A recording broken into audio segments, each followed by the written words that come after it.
Om Jnanatmigandhasya Jnananjanashalakaya Chakshurmilitam Yena Tasmai Shri Gurave Namah Shri Chaitanya Manobishtam Stapitam Yena Bhutale Vayam Rupa Paramaya Pradati Sapadantikam Vandeham Shri Guru Shri Yuta Padagamanam Shri Guru Vaishnavamsha Shri Rupam Sagrajatam Sahagara Raghunatham Tam Sajivam Sadvaitam Savadutam Parijana Saitam Krishna Chaitanya Devam Shri Radha Krishna Padan Saranarita Shri Vishakamitam Sa He Krishna Karuna Sindhu Dinabandhu Jagatpate Gopesha Gopika Kanta Radha Kanta Namaste तप्तकाञ्चन गौराङ्गी Radhe Vrindavaneshwari वृषभानुसुते देवी प्रणमामि हरिप्रिये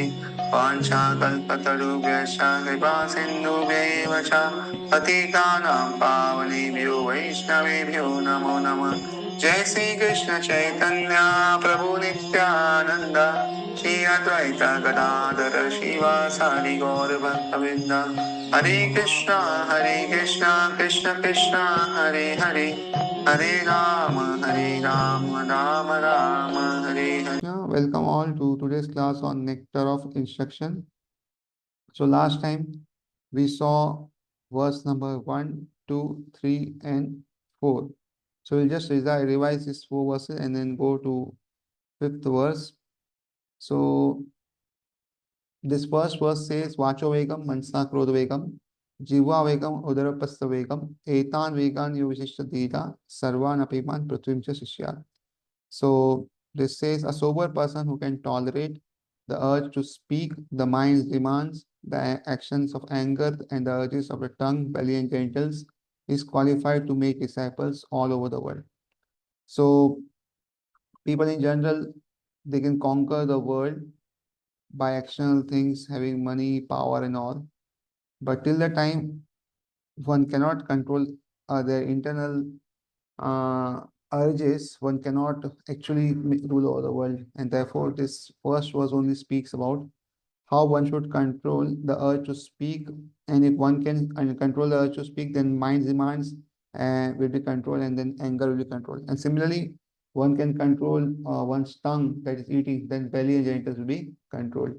And that person who is in this way, he is controlling 6 urges, is qualified to make disciples all over the world. So this we saw in first verse. And second verse we saw, what are the 6 things which destroy bhakti? That is atyahara prayasasya pajalpo niyamagraha janasangas salolyam cha shatvir bhakti vinashyati. So too much eating or collecting, that is atyahara. Prayasas means over endeavoring. So we should endeavor for material things, but we should not over endeavor. If something is beyond our capacity and we are trying very hard, that is not useful. And then pajalpa is having talks which is not useful for us, or idle talk. And then niyamagrama, so following rules and regulations just for the sake of following and not for the sake of progress in spiritual life. So that is not good. And then jana sangha, association of worldly mind person should be avoided. And loyalty is greed. So these 6 things, they destroy bhakti. When why they destroy bhakti is they destroy our timing unnecessary things. So whatever 6 things are there, actually they destroy our time. And because if time is destroyed, then the time we cannot be utilized for bhakti. And therefore these things, the 6 things should be either it should be reduced, or if it when you stop, it is best. So therefore, we should not engage in these 6 things. And bhakti means something positive. So what positive things we can do if we are stopping this is utsaha nishchaya dhairya tat karma pravartanat sangat tyaga tato vritte sadpit bhakti prasiddhyati. So whenever we do bhakti, there should always be enthusiasm.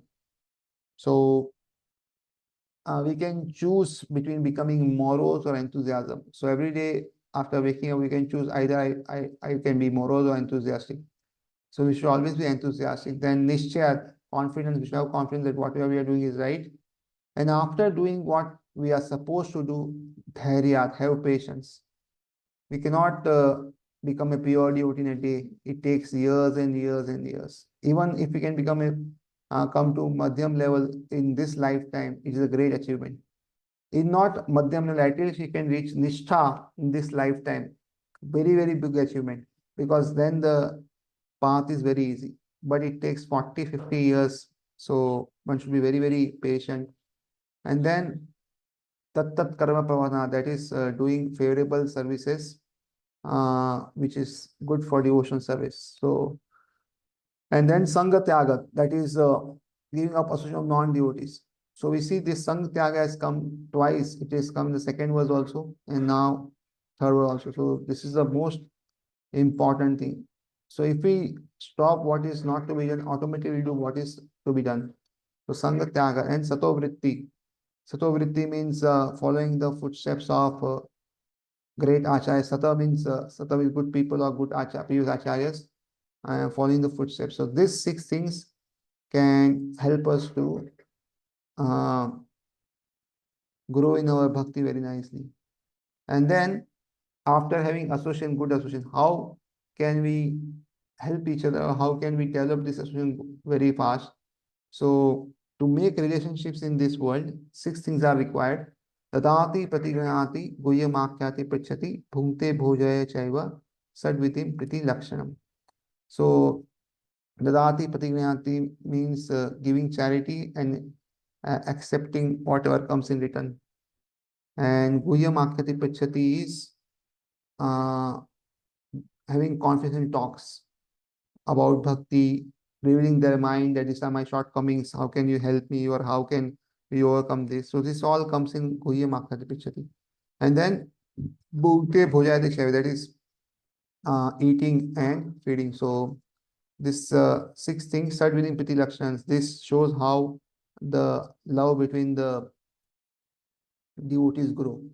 So out of this six also, na, the Gohyam Akhyati Prichati is most important for devotees, where they reveal their mind in confidence, ask some confidential questions and get answers, and that helps one to grow very nicely. And therefore, this six things should be done with devotees.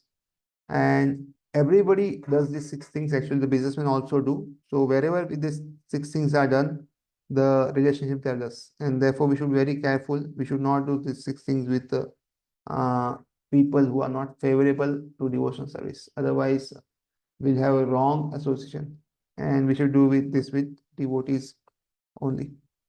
And now, uh, one has to be understood that with whom these things are to be done, and whose association we should take, and how we should act with devotees. So, what is the protocol of having a relationship with devotees?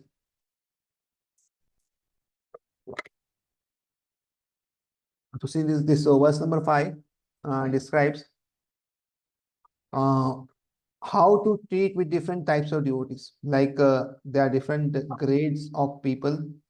So here in this verse number 5, there are different uh, devotees. Somebody is on a Kanishta level, somebody is Madhyam, and somebody is on a Uttam level. So how to deal with different levels of devotees is described in verse number 5. Krishneti yasya kiritam mansendriyeta dikshasti chet pranatibhisti chat bhajantam isham shushushaya bhajana vikyan ananyam anya nindadi shunyridayam ipsita sangalabdhya. So one should mentally honor the devotee who chants the holy name of Lord Krishna. One should offer humble obeisance to the devotees who has undergone spiritual initiation, Diksha, and is engaged in worshiping the deity. And one should associate with the faith with and faithfully serve that pure devotee who is advanced in undeviated devotional service and whose heart is completely devoid of the propensity to criticize others. So three levels of devotees are being described here.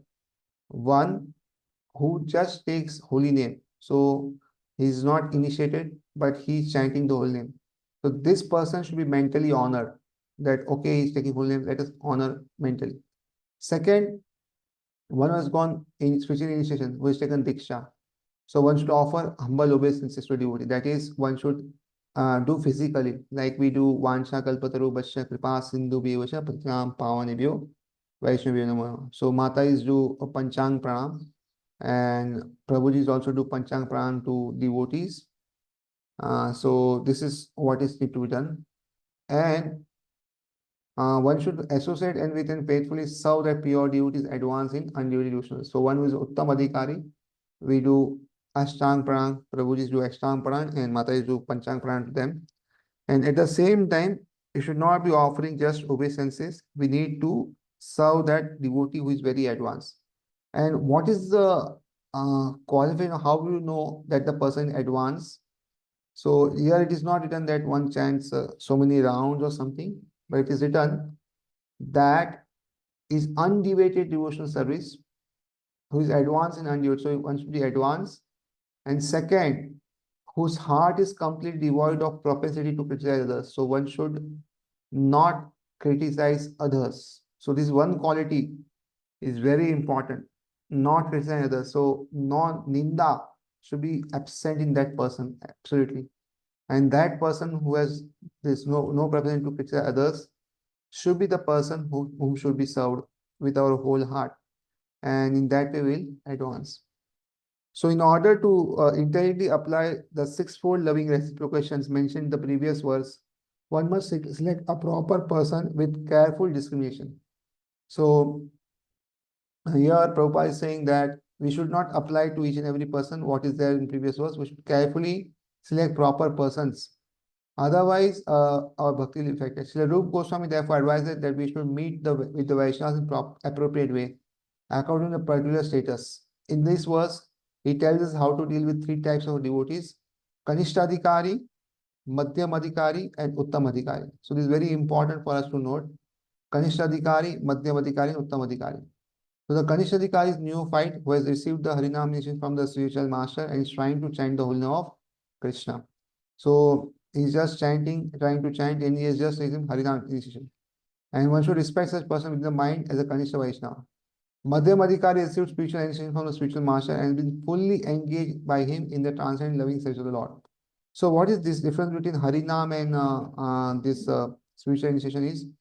So before Srila Prabhupada, I think Srila Bhaktisiddhanta Thakur, there was only one initiation, that was Brahman initiation. So the standard was one chants 64 rounds daily, and then after some time, when he's sufficiently purified, he receives Brahman initiation, that is second initiation, that is Gayatri initiation. But after Srila Bhaktisiddhanta Thakur and after Srila Prabhupada, what did they do? They introduced this Harinam Diksha. So Harinam Diksha is for one who chants 16 rounds. So that is the first Diksha which we get in ISKCON, that is Harinam Diksha. And after chanting Harinam for some period, when one is sufficiently pure, one has reached a certain stage, he gets this second initiation, that is a spiritual initiation, that is a Brahman initiation.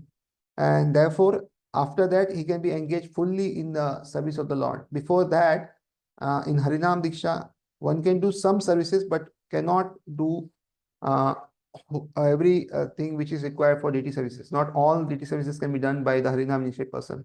So it requires this Brahman initiation if one wants this to do deity services. And that is the person actually who is advanced and who is actually on the some Madhyam level, he should be there.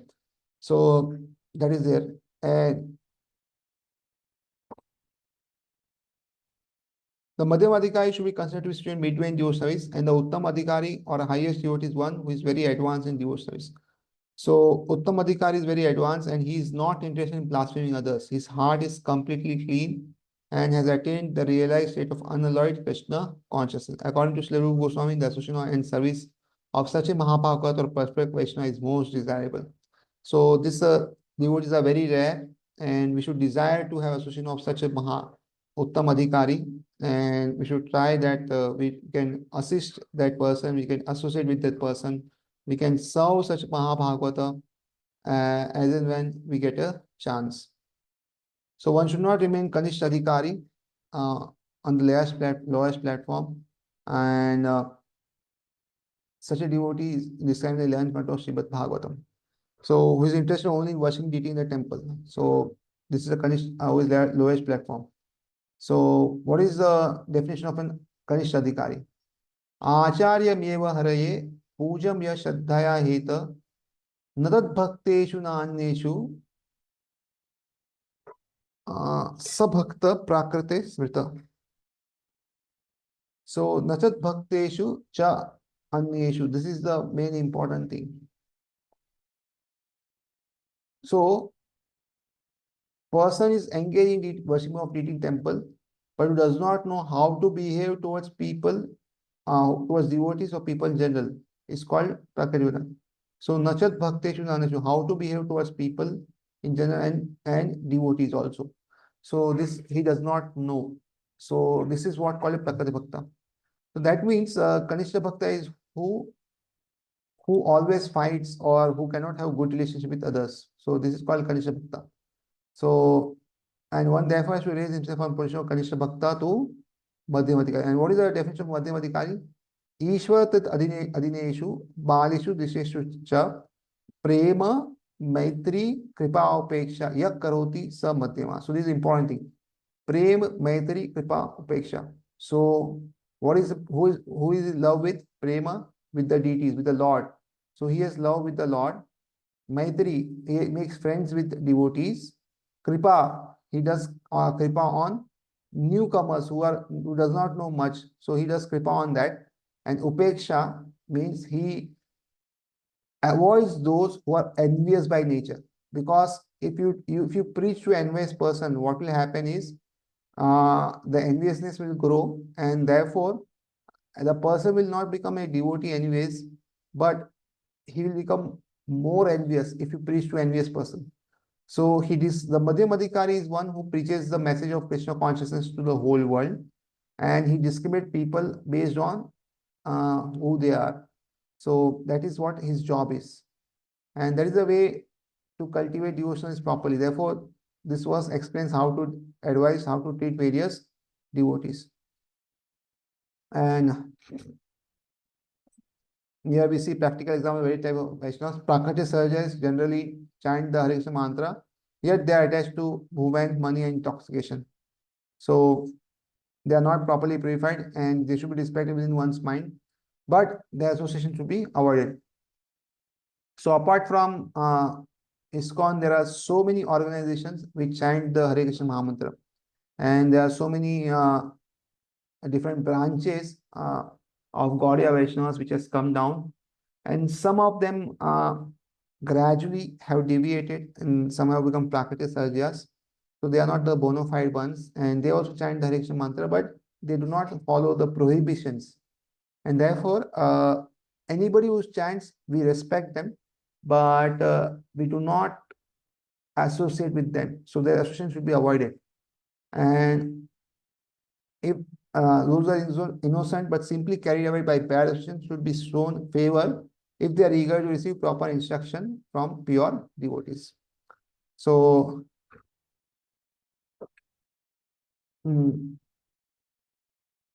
but those neophyte devotees who are actually initiated by the bona fide spiritual master and are seriously engaged in carrying out the orders of spiritual master should be offered respectful obeisances. So this is the thing to done. And Krishna movement, everybody is given chance without distinction of caste, creed, or color.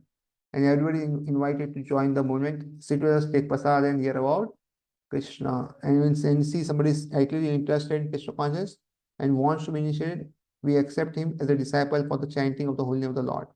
And when neophyte is actually initiated and engaged by the orders of spiritual master, he should be accepted immediately as a bona fide Vaishnava, and obeisance should be offered unto him. Out of many such Vaishnavas, one may be found to be very seriously engaged in the service of the Lord and strictly following the regular principles, chanting the prescribed number of rounds on Japabit and always thinking on how to expand Krishna movement. Such a Vaishnava should be accepted as Uttam Adhikari, highly advanced devotee, and his association should be always sought.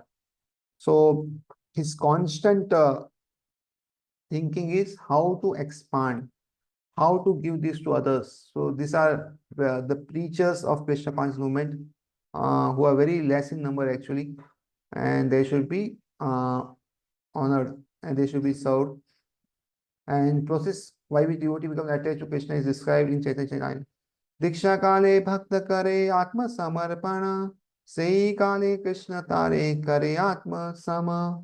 At the time of initiation, when a devotee fully surrenders to the service of the Lord, Krishna accepts him to be as good as himself. Therefore, the how much do we surrender, that much Krishna will accept us. And therefore, uh, we should try that we should surrender fully as far as capacity goes at the time of initiation. That is very good.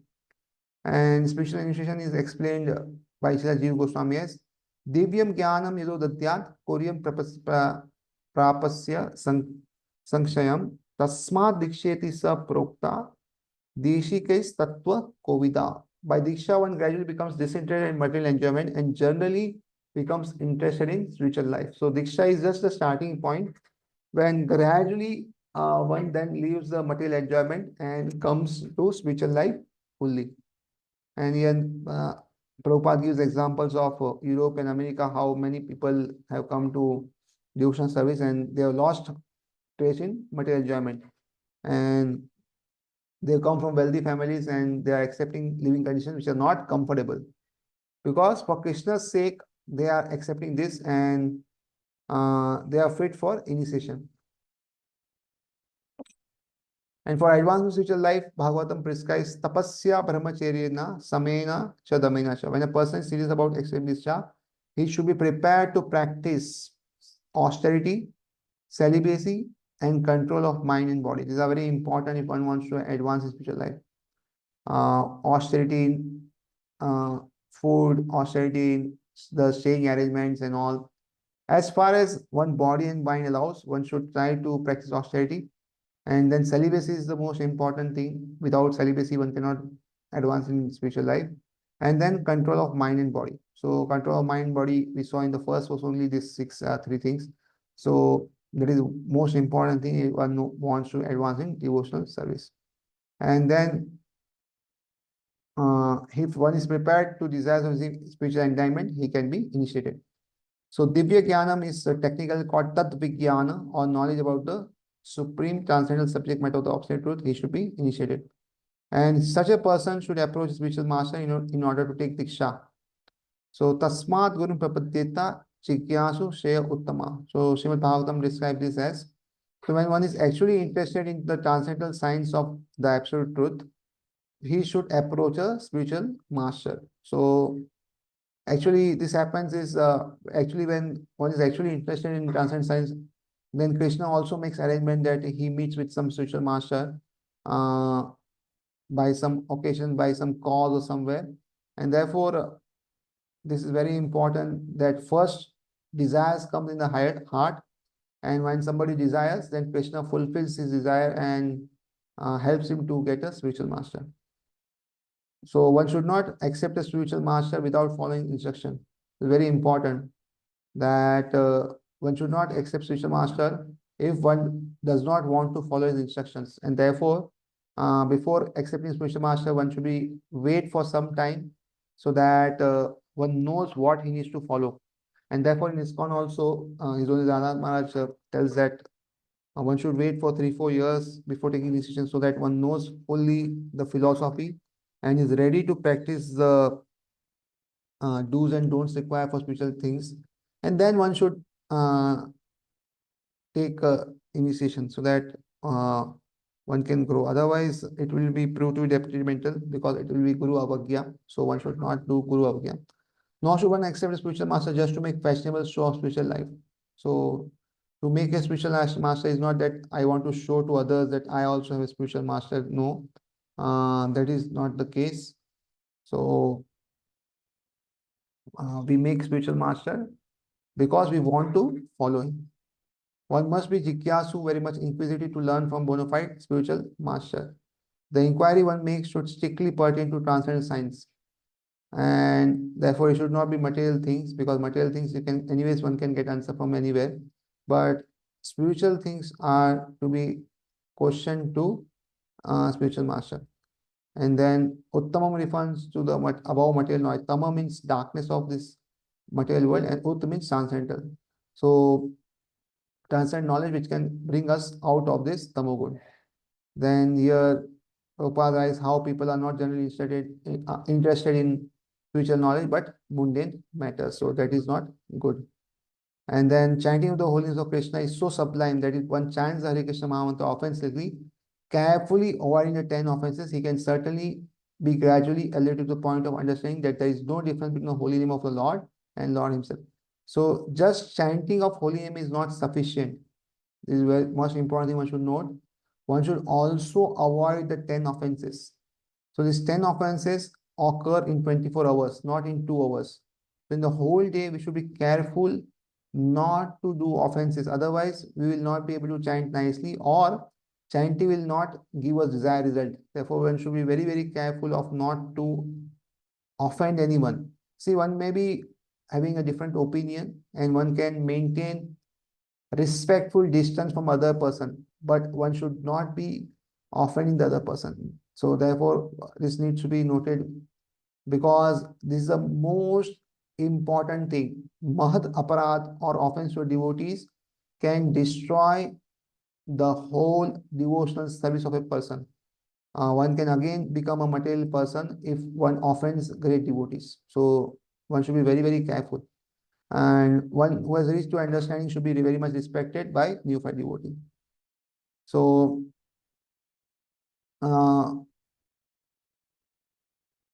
in Chaitanya Charitamrita it is said, Yahara Krobal Shraddha Se Kanishta Jana, Krama Krama Teo Bhakta, Haiva Uttama. So one whose faith is soft and pliable is called neophyte. But by gradually following the process, he will rise to the platform of first class devotee. So from coming from a neophyte to advanced level, one just needs to follow what he is following on a daily basis. If one does it for a sufficient number of time with understanding, then automatically he'll come to the level of Uttama level from Kanishta level. Therefore, it starts with finishing chanting prescribed number of Harinam and then slowly reading the books and doing other services. So, this is very important. Therefore, minimum amount is prescribed. So, actually, Srila Bhakti Saraswati used to say that unless one chants at least 64 rounds of japa, he is considered fallen. So, according to his calculation, practically everyone is fallen. But because we are trying to serve Supreme Lord with all seriousness and without duplicity, we can expect the mercy of Lord Sri Chaitanya Mahaprabhu, who is famous as Patita Pavan, the deliverer of the fallen. So, actually, Srila Prabhupada brought from 64 to 16, and because Acharya has done such such change, it can be accepted by Krishna. Otherwise, the actual prescribed runs are not 16 but 64. But today's time, 16 also is becoming difficult for so many people with long working hours and all. So we should try to increase our rounds from 16. We should not stick to minimum 16 rounds. We should increase to 17, 18, 20, 24, and we should have the goal that someday we'll also chant 64 rounds. That should be our goal. And then is a conversation between Satyaraj Khan and Chaitanya Mahaprabhu. So he asked that who is a Vaishnava, how can we recognize? So Prabhu कहे यारा मुखे सुनी एक बार Krishna नाम से पूज्य श्रेष्ठ सवाकार. So first here he says that anybody who chants Krishna's name should be accepted as a Vaishnava. And then second time he chants अतएव यारा मुखे एक कृष्ण नाम सेहित वैष्णव करिह तारा pranam.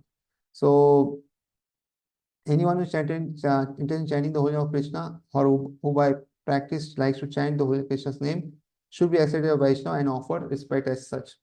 So such a person should be accepted as Vaishnava and should be accepted. And then by giving instruction to Sanatana Goswami, Lord Chaitanya Mahaprabhu divided the devotion into two categories. Shastra Yukti Nahi Jane Dridha Shraddhavan Madhyama Adhikari Sei Mahabhagyavan. So person whose cognitive knowledge of Shastra is not very strong, but who has developed firm faith in chanting the Hare Krishna mantra and is also unadulterated in the execution of prescribed devotional service should be considered a Madhyam Adhikari. Such a person is very fortunate. So, Madhyam Adhikari, so Kanishta Adhikari is one who doesn't have faith and who doesn't have knowledge. Madhyam Adhikari is one who has firm faith but doesn't have sufficient knowledge. So, he has knowledge but does not have sufficient knowledge. So he can He will practice his devotional service nicely throughout the life, but when he is challenged to convince others, then he may sometimes fail. So such a person is Madhyamadikari.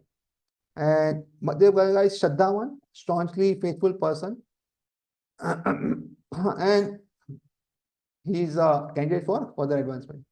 And then Shraddhavan Jana Hari Bhakti Adhikari, Uttama Madhyam Kanishta, Shraddha Anushari. So one becomes qualified as devotee on the elevated platform, intermediate platform, and highest platform of devotional service, according to development of his Shraddha, faith. So this Shraddha is the one which brings one to devotional service. And this is the only one which goes on increasing at every stage.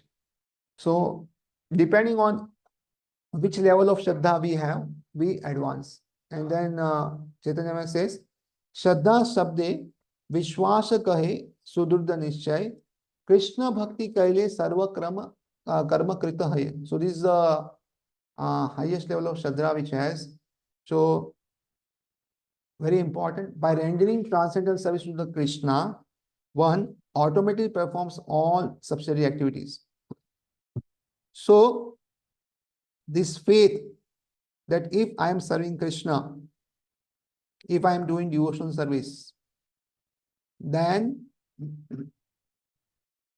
I did not do any other thing. So this is called Dira Satya, Shraddha.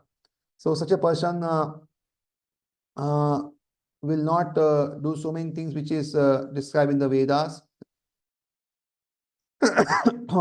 So therefore, such a person has very good faith on the holy name and scriptures. So this is very important. So we should, why we are reading the books, why we are chanting daily is so that our Shraddha is increased. If our faith is increased, then automatically we advance. Faith means strong faith. The words of Bhagavad Gita are authoritative instructions for faithful men. And whenever Krishna says Bhagavad Gita, to be accepted as it is without interpretation. So sometimes when we read, we accept some things and we do not accept some things. So faith means we accept everything, whether we are able to follow or not, that's the secondary thing. But we accept whatever is there in Bhagavad Gita, Bhagavatam as it is, and we do not misinterpret it, or we do not change the words, but we accept it as it is. So that is called strong faith. Oh Krishna, I totally accept as truth all that you have told me. Sarvametatritam manye yan ma vedashi keshava. So this is what is strong faith is. So we may not be at this point of time that we are not on level that we may follow everything, but at least we should have faith that I may not able to follow, but whatever is told is true. It is not false. This is the correct way of understanding Bhagavad Gita, and this is called Shraddha. It is not that one accepts a portion of Bhagavad Gita according to his own whimsical interpretations and then rejects another portion. That is not Shraddha. Shraddha means accepting the instruction of Bhagavad Gita in that totality, especially the last instruction, Sarva Dharmam Prityajan Mam Ekam Sharanam Vraja. Abandon all varieties of religion and just surrender to me. So this is very important. So it is not written Sarva Adharma Prityajan. No, Sarva Dharma Prityajan. So some commentators said it should be Adharma because we have to leave Adharma, not Dharma. No, but there are levels of Dharma. And surrender to Krishna is highest Dharma. Therefore, Krishna is instructing, leave all other lower dharmas and come to the highest dharma. That is what it is told. It is not that do adharma, but come to highest dharma and do surrender to me. So that is what is instruction given in this. And when one chants the holy name, gradually the surrender is increased, and then Krishna also reveals himself. And if one does not faithfully chant, then Krishna does not reveal himself. Sevan mukhe jivatu swayam eva smrateta. So we cannot realize Supreme Personality of God by artificial means, but we must engage faithfully in the service of Lord. And such service begins with tongue, that is jivatu. Tongue does two things, that is eat prasadam and chant the Hare Krishna Mahamantra. So therefore, this is there. And when a person realizes himself to be eternal servant of Krishna, he loses interest in everything but Krishna's service. So this is a test how much we have lost interest in other things. So Uh, this should be noted. And then further, such person is Uttam, and he spreads the movement. So everything one possesses should be offered to him, for it is enjoined that one should deliver whatever he has to spiritual master. The brahmachari in particular is supposed to beg alms from others and offer them to spiritual master. However, one should not imitate the behavior of advanced devotee or Mahabhava without being self-realized, for by such an imitation, one will eventually become degraded. So we should follow the footsteps, not imitate such high levels. And then this summary of this verse that Srila Rupa Goswami advises for devotee to be intent enough to distinguish between Kanishta, Madhyama, Uttam Adhikari, and then one should try to know his position and try to move forward on higher platform and should not try to imitate. So this is the summary of the whole verse. And now we'll go to verse number 6. दृष्टे स्वभावजनितैर्वपुषश्च दोषैर् न प्राकट्त्वम् इह भक्ता जनस्य पश्येत् गंगां भसां न खलु बुद्बुदफेन पंखेर् ब्रह्म द्रवत्वम् अपगच्छति निराधर्मे. Being situated in his original Krishna conscious position, a pure devotee does not identify with the body. Such a devotee should not be seen from a materialistic point of view. Indeed, one should overlook a devotee having a body born in a low family, a body with a bad complexion, a deformed body, or a diseased or infirm body. According to the ordinary vision, such imperfections may seem prominent in the body of a pure devotee, but despite such seeming defects, the body of a pure devotee cannot be polluted. It is exactly like the waters of the Gangas, which sometimes during the rainy season are full of bubbles, foam, and mud. The Ganga's water do not become polluted. Those who are advanced in spiritual understanding will bathe in the Gangas without considering the water, the condition of the water. So here, last slok we saw that the pure devotee is to be served, a pure devotee is to be honored. And now, who is a pure devotee? How do you know he's a pure devotee or not? Whether we can judge anybody by external things, or we should know that how he is advanced.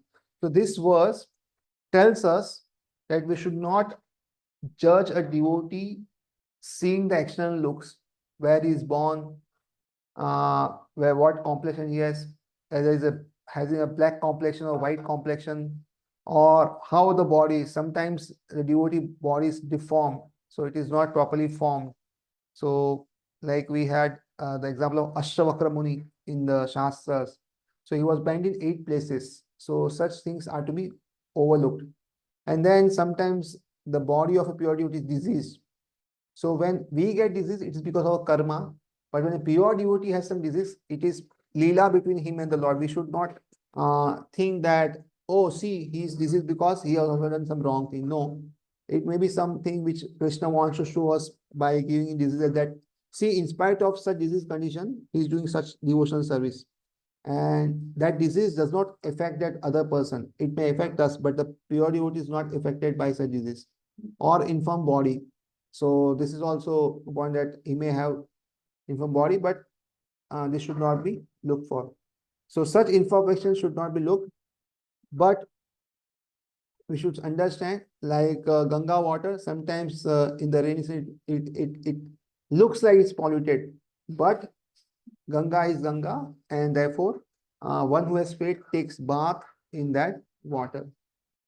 Shuddha Bhakti, the activity of the soul proper, in other words, engagement in the transcendental loving of the Lord, is performed in a liberated condition. So one does Shuddha Bhakti in the liberated conditions. So then Mam Chayo Avyabhicharena Bhakti Yogena Sevate Sa Gunan Samityetan Brahma Bhuyaya Kalpate. One who engages in full devotional service, who does not fall down in any circumstance, at once transcends the modes of material nature and thus comes to the level of Brahman. So we should do our devotional service and should not come down And in that way, we can cross over the modes of material nature and come to the level of Brahman. A Vyabhicharini bhakti means unalloyed devotion. A person engaged in devotional service must be free from material motives. In Krishna conscious movement, one's conscious must be changed. If consciousness is aimed towards material enjoyment, it is material consciousness. And if it is aimed towards serving Krishna, it is Krishna consciousness. A surrendered soul serves Krishna without material considerations. Anya Bhilashita Sunyam. So this is like Bhakti Dasa and Sindhu. Jnana Karmadi Anavritam. Unalloyed devotional service, which is translated to the activities of body and mind, which is Jnana and Karma, is called pure Bhakti Yoga. So whenever we perform devotional service, it should be without any other motives.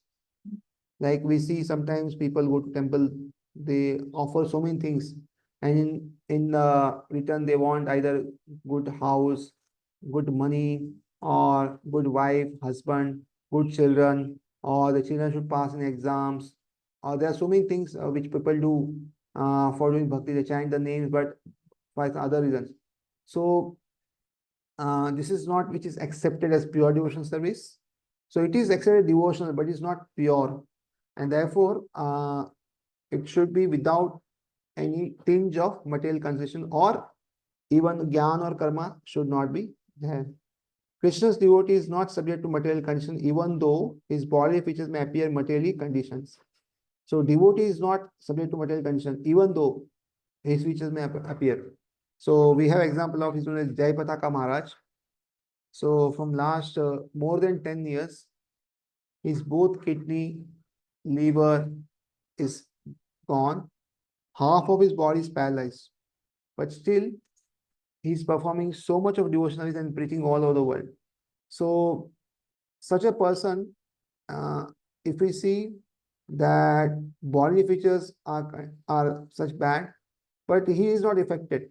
Even I heard so many times that the doctors who treat him, so Maharaj will give him the holy name while they are treating, and they'll be amazed. And so many such people have become devotees because of him. So this is the power of a pure devotee. Material condition does not affect him. Otherwise, he's on the wheelchair for last so many years, not able to walk, not able to talk nicely because half of his body is paralysis. So when he talks also, we cannot even understand properly what he's talking. But still, he's giving lectures, he's going all over the world, he's giving initiations to so many people, he's encouraging so many people to do bhakti, and he wants the Mayapur Chandroy Mandir to come up very fast. So this is the condition of a pure devotee. So one should therefore not see a pure devotee from materialistic point of view. Unless one is actually a devotee, cannot see another devotee perfectly. So therefore, one who is not a devotee will not be able to know who is a devotee. So like previous verses explained, Kanishta, Madhyam, and Uttam Adhikari. So Kanishta Adhikari cannot distinguish between devotee and non-devotee.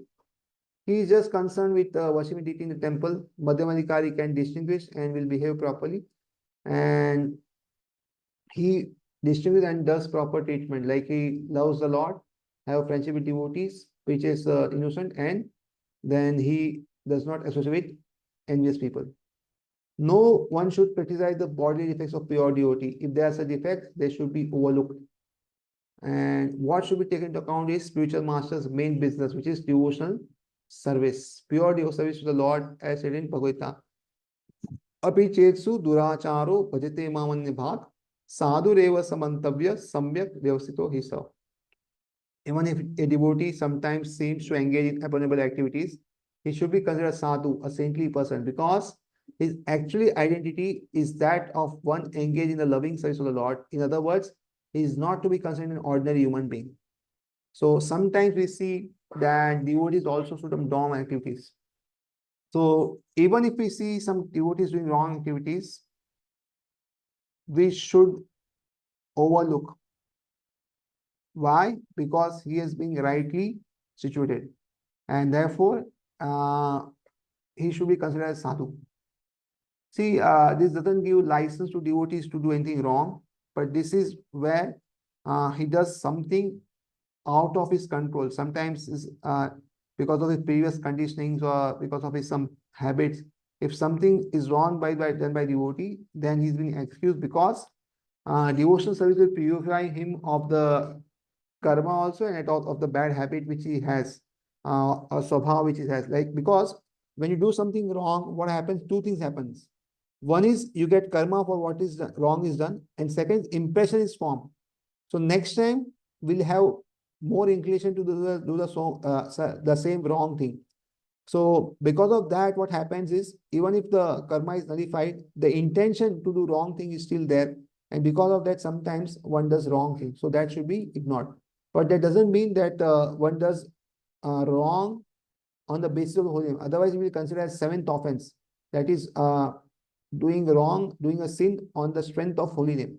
So that is not excuse. This is specifically for somebody who has done something wrong uh, out of uh, some habits which was formed before or some somehow thing. So this should not be considered. So even a pure devotee may not be born in Brahmana or Goswami family. If he is engaged in the service of the Lord, he should not be neglected. So uh, we should understand that it is not whether a person is born, and he may not be born in a Brahmana family, Goswami family, but if one is engaged in service of the Lord, he should not be neglected. So this Goswami is a title, and it is not the monopoly of any family, but it is for persons who are pure devotees. So Go means in senses, and Swami is one who has mastered the senses, which you saw in the first verse. So that they are being told as Goswami. So we speak of six Goswamis headed by Rupa Goswami, Sanatan Goswami, and they practically become Mohammedans and therefore change their names to Dabir Khas and Sakar Malik. So at that point of time, in that place, what happened is they were told that if you do not become Muslims and do not help us, we'll kill all the other Hindus. And therefore, by force, they were being converted to Muslims. But after some time, they again went to Vrindavan and started writing books. So they were living like a Goswamis, sleeping on a different under a different tree every day, just sleeping for 1 and 2 hours and doing chanting 64 rounds, doing parikrama, writing books, and doing lots and lots of devotional services. So according to this formula, the Goswami are descendant of Nitya and Dhruva and Shivaji are certainly devotees, but devotees from coming from other families should not be discriminated against. So there should not be discrimination against other families. So whether the person comes from ordinary person or another person, he should be treated equally. Not American Goswami or Nityan Vamsa Goswami, not like this. So yeah, Prabhupada also telling how this word Goswami, when he gave to American people, he was criticized, but he worked according to the Shastras. And second, one who has attained this devotee title Goswami, but is not born in Brahman family or Goswami family, Nityananda should not be actually puffed up by thinking that he has become a Goswami. So one may have title of Goswami, but if one does not have that attitude, he should not be puffed up. Uh, one should remember that if one has pride, he will fall down. So then this moment is meant for Paramahamsas who are completely free from all jealousy. Paramam Nirmatsanam, one should not be jealous. So ISKCON is this Krishna movement is for Paramahamsas. So gradually, devotees who join should have this goal that we want to become Paramahamsas or we want to come to the Uttam level of devotional service. That should be our goal. And gradually, every day, we should work on this goal. We should not remain Kanishta throughout our life. That should be noted. So if we consider the body defects of Vaishnava, we should understand that we are committing an offense at the lotus feet of Vaishnava. So this is an offense at the lotus feet of Vaishnava is very serious. We should note, very serious word. It's actually so serious that one's devotional life can be ended if one does offenses to a Vaishnava. And the root cause of offense is envy. Actually, if somebody is progressing, we are envious that how he is progressing, I am not progressing. Then we'll do offense. And Chaitanya Mahaprabhu described this offense as Hathi Mata, mad elephant offense. A mad elephant can create a disaster, especially when it is enters a nicely trimmed garden. So one should be careful that one does not commit offenses in Vaishnava. So what does it mean is our bhakti, what we is like garden. So we have grown so many flowers in the garden, and one elephant can destroy the whole garden. That is, one offense can destroy the whole bhakti which you have done till now, and one can even become a non-devotee. Therefore, this offense is very, very grave, and one should take care that one does not offend a devotee.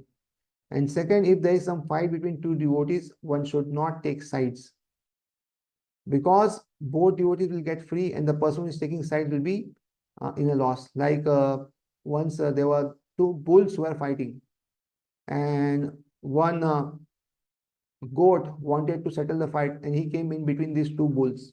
What happened? Between the two bulls, the goat came and he died. And the two bulls were again happy and they're doing their job.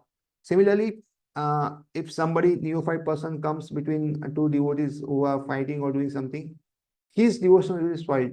The two great Vaishnavas, they will reconcile themselves because this is also the Leela, and therefore one should not take sides of anybody. One is superior or inferior according to spiritual development in Krishna consciousness. One is forbidden to observe the activities of pure Vaishnava from a material point of view. For neophytes, especially considering the pure devotee from a material point of view is very, very injurious. And also, we should not see dham also from a material point of view. Sometimes we see that there is so much dirt in the dham. We see that there's sewer there, or there is a sewage is not good and all. So we should not see this on a material platform. Otherwise, we'll do dham aparat.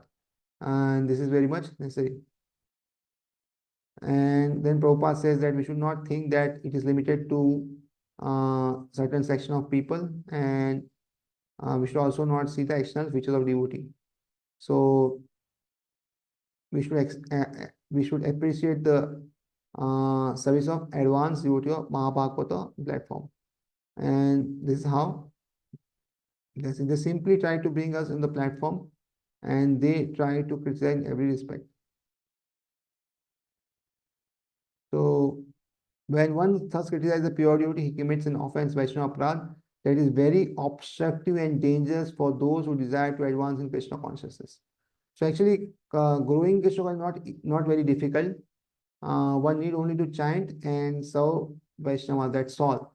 But when one offends an Vaishnava, uh, then it is a very dangerous thing. A person cannot derive any spiritual benefit when he offends the lotus feet of a Vaishnava. Everyone should be very careful not to be jealous of an empowered Vaishnava or a Shuddha Vaishnava. It is offense to consider an empowered Vaishnava an object of disciplinary action. It is offensive to try to give advice or corrective.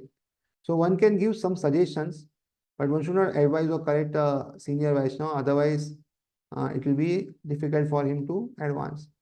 One can distinguish between neophyte Vaishnava and advanced Vaishnava in their activities. So, Falena Parichayita, what effects does it have? One should see and one should understand. So, we saw in this verse how an advanced devotee should not be judged. And now, in verse number 7, we'll go further, that how we can grow from lower level to higher level. So this requires that we do the things every day till the time we do not develop taste. And the example is of jaundice. So let's see how it is. Syat Krishna Nama Charita Dishitabdi Avidya Pito Patapta Rasanya Rasanasya narochikanu kintu Adarat anudinam khalu saiva justa. This is very important line. Kintu adarat anudinam khalu saiva justa. Swadi kramad bhavati tad gad mula hantri. So, the holy name, character, pastimes and activity of Krishna are all translated sweet like sugar candy. So, it's all sweet. Holy name is sweet, character is sweet, pastimes are very sweet, and activities of Krishna are all sweet. It is sweet like sugar candy. Although the tongue of one afflicted by jaundice of avidya cannot taste anything sweet. So our tongue, because of avidya, like somebody has pili or jaundice, if anything sweet is given to that person will feel that it's bitter. It's very bitter. But what is the remedy? It is wonderful that simply by carefully chanting the sweet holy names every day, our natural rage awakens within his tongue and his disease is gradually destroyed at the root. So even though the sugarcane juice feels like it is very kadwa, still the remedy is that one should just drink the sugarcane juice. So the bitterness in the tongue will naturally go away within some time. If one regularly practices chanting the holy name, hearing, reading, and all, then naturally a natural taste will awaken, and this the disease will be destroyed. So one needs only to have patience and do the activities daily. And therefore, this Anudinam, if you see here, every day, and Adarat carefully, into Anudinam, carefully every day, Khalujustam. So if one does every day carefully, then one can advance. Not that one does today and after some days doesn't do, and then after few days again he will do. Not every day if one does, then gradually he can overcome this problem where he doesn't have interest. See if he school, see the small children also will not like to go to school. What does the mother do? She will send the children anyways. Whatever the child may cry or whatever may do, she may send. After some time, what happens? The child naturally develops the liking to go to school, and the child says, "When I will go to school? When I will go to school?" When there is a vacation, he's looking that when the school will start. So this is the position of a devotee that in the initial time he will not like to chant and do so many things because of avidya. But after some time, when the natural age will come, he will wait when the morning will come, when I will start my chanting japa. So this he will wait for this.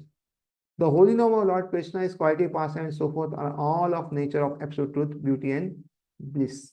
Naturally, they are very sweet like sugar candy, which appeals to everyone.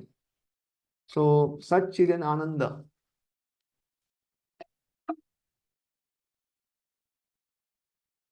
This is what Krishna's body is made of, and therefore his qualities and everything are sweet. However, nuisance, however, compared to this is called jaundice, which is caused by bilious secretions. Attacked by jaundice, the tongue of this person cannot palatably relish sugar candy. Whether a person with jaundice considers something sweet to taste very bitter. So if one has jaundice, he will see that, oh, it is not sweet, it is bitter. But what one should do is, one should just go on drinking sugar juice. Avidya similarly perverts the ability to list the translated palatable name, quality, form, and pastimes of Krishna. Despite this disease, if one with great care and attention takes to Krishna consciousness, chanting the holy name and hearing Krishna's translated pastimes, his ignorance will be destroyed and his tongue enabled to taste the sweetness of transcendental nature of Krishna in his paraphernalia. Such a recovery of spiritual health is possible only by regular cultivation of Krishna consciousness. So here it is written, cultivation should be done and on a regular basis. Then only this is possible. Otherwise, it will be difficult.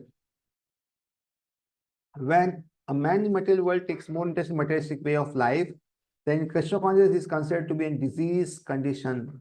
The normal condition is to remain an eternal servant to the Lord. Jivera Swarupai Krishna the Nitya Das. So our natural position is we are servant of Krishna. We are his servant. That is a natural position. But because of this disease, we think that we are the boss. The healthy consciousness is lost when the linearity forgets Krishna due to being attracted by the external features of Krishna's Maya energy. So there is no vacuum actually. So if we are not attracted to Krishna, naturally we'll be attracted to Maya. So there is no such thing that one can remain neutral. Like suppose somebody is swimming against the current of the river. So till the time one is swimming, one can go up. As soon as one stops, he cannot remain at the stop at that place. He will go back. Similarly, if we are serving Krishna, we are in devotional. If we are not serving Krishna, there is no vacuum. Automatically, Maya will take service from us. So that is what is it. The word Maya is called Durashaya, which means false or bad shelter. One who puts faith in Durashaya becomes a candidate for hoping against hope.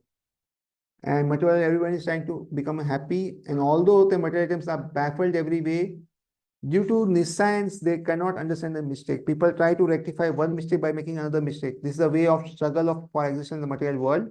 If one in this condition is advised to take to Krishna and be happy, he does not accept such instructions. So, material world, everybody was trying to be happy. And they will do one thing after other, but every time they fail, they think, okay, this time I have failed, next time I will be successful, or maybe this is not the way, that is the way. Like this, people make so many speculations, but actually nobody can be happy in this material world, and one needs to progress in spiritual life if one wants to be really happy. So Krishna conscious movement is spread all over the world to remedy this gross ignorance, and people are misled by blind followers. So this verse which we are going to take today only in Bhagavad Gita has come here. So let's see this verse. Namam duskritino mura prapatyante naradhama maya parita jnana masuram bhavamashita. Those miscreants who are grossly foolish. So this grossly foolish means people who see that काम ही सब कुछ है, work is worship. So they work day and night and they do not pay attention to the spiritual things. And therefore, what happens is the Maya Devi, the material energy, this energy, external energy, they make him work so much that actually they will no time will remain for them to devotional service also, because they anyways do not want to take to devotional service. Then lowest among mankind. So these are people who are very low, who does very abominable things, and therefore they are not in Krishna conscious. Then whose knowledge is stolen by religion. That is, these are the people, Maya Prita Jnanam. So these people are person who are like philosophers, PhD, big accommodation, everything. But they do everything wrong way. They will say that, oh, this is not the case, that is the case and all. So their actual knowledge is stolen. They look like they are knowledgeable, but their knowledge is stolen. And last is who are partake of atheist nature. That is Asurim Bhavashan. So they are atheist nature. They are outrightly atheists. They will say that we are atheists and we do not believe in Lord. So these four type of people do not surrender to Krishna, and also they oppose any endeavors of those who wish to surrender to Krishna's filter. So they will also not surrender, and they will tell others also, please don't surrender. So such people are very dangerous. And when they become the leaders, then what happens is entire atmosphere is surcharged with nescience, and then people do not become very enthusiastic to receive this Krishna movement. So if the leader is not good, the overall atmosphere and generation becomes bad, and therefore very difficult that people will take to devotional service. But then what is the remedy for a person who is suffering from jaundice is to taste the sugar candy. And therefore, present confession community, the chanting of holy name Hare Krishna, Hare Krishna, Krishna Krishna, Hare Hare, Hare Ram, Ram Ram, Hare Hare is the only remedy for setting the world all right. So, Krishna may not be palatable, but Srila Rupa Goswami nonetheless advises that if one wants to cure of material disease, he must take it with great care and attention. And treatment begins with chanting the holy name. Cheto Darpan Mahajanam. So this Cheta Darpan Mahajanam happens. Cleaning of the mind happens. And then the misconceptions are removed. So avidya means misconception about one's spiritual identity, and it provides the foundation for ahankara or false ego within the heart. So real disease in the heart, and if the mind is clean, however, then what has happened? Consciousness is clean, and a person cannot be harmed by any material disease. So again, Prabhupada is saying that if one wants to clean the heart and mind, one is to chant the Hare Krishna Mahamantra. And it is both easy and beneficial, and one can be immediately freed from blazing fire of material existence. And there are three stages of chanting: offensive stage, stage of less offenses, and pure stage. So technically, this is called as first is the offensive stage where one does offense. Uh, it's aparadhanam. One does lot of offenses, and there in the aparadhanam there is no possible of that one can progress in devotion service. This is the mode of passion ignorance. So when one does chanting, goes on doing chanting, then one comes to this clearing stage, and then one comes to Shuddhanam. So these are the three stage which one goes through, and then one progresses. So there are basic 10 offenses, and when one initially starts chanting, what one needs to do is work on these 10 offenses, and gradually he should remove the tendencies or the habits which one has to gradually rectify whatever offenses one does, and then he may then graduate to further development in his devotional service. So when one attains pure soul is immediately liberated. It's called Bhava Mahadavagni Nirvapanam.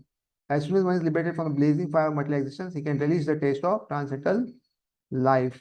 So conclusion is that in order to get freed from material disease, one should take to chanting of Hare Krishna mantra, and Krishna consciousness is meant for creating atmosphere in which people can take the chanting of mantra, and one is begun in faith, and with this faith is increased chanting, a person can become a member of society. So we are attending Sakina parties all over the world, and even the remote part also, whether there is no knowledge of Krishna, the mantra will work. And therefore, after a few days, the thing happens, and people begin to imitate, and people become interested. So if one is sincere, he is initiated and is called as bhajan kriya, and then regularly chants the Hare Krishna mantra, follows the regulative principles of four regulative principles, and then further he will advance, and then he will not go to any restaurant and all, and he restrains from his sex, avoids sex life entirely, and not interested in wasting time in speculation or gambling. So one is become of aware, cleansed of unwanted. So anartha means one does which does not have any artha. So it is anartha, but still we stick to it. So a lot of people stick to smoking, drinking, all, and it is actually of no use, and it is actually harmful. But still, one sticks to it, so which is anartha, and one should get freed from that anartha. So although Maya may be present, it cannot disturb a devotee once he attends the Bhava stage. So these are different stages, and one when reaches Bhava stage, he is almost pure, and the next is the Prema stage. So at that stage, even Mahadev is there, but it does not affect it. Krishna Surya Sama Maya Andhakar, Yaha Krishna Taha Nahi Maya Adhikar. So Krishna is like sun and Maya is like darkness. So as soon as the sun comes, there is no question of darkness. So this is what is told here. So whenever there is sunshine, there cannot be darkness. As soon as one takes to Krishna consciousness, the darkness of illusion, the influence of the external energy will immediately vanish. So this is for therefore today that one should take the chanting of the holy name. So I will stop here. Thank you very much.